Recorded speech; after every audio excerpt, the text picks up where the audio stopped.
Бүгін сіздерге тауықтан котлет көрсетемін.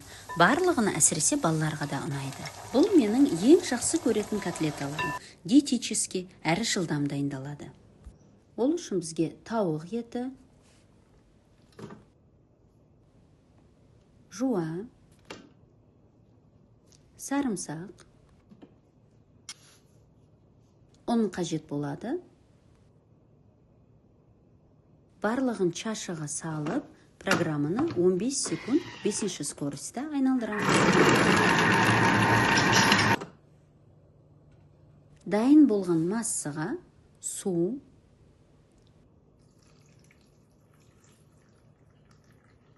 жұмыртқа және де котлеталар сочный болып шығу үшін майонез қосамыз. Және де дәмдеуіштер, тұз, бұрыш қосып 15 секунд 5 скоростьта тағы да айналдырамыз.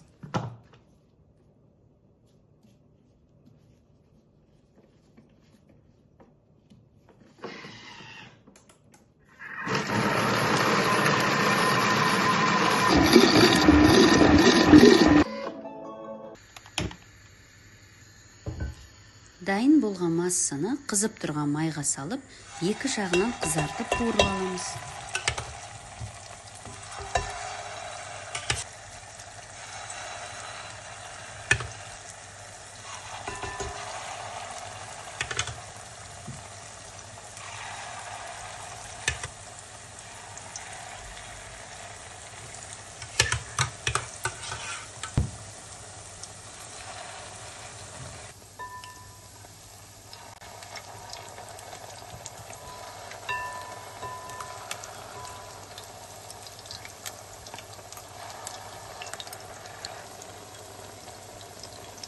Небәрі 10 минутта тауықтан котлетіміз дайын болды.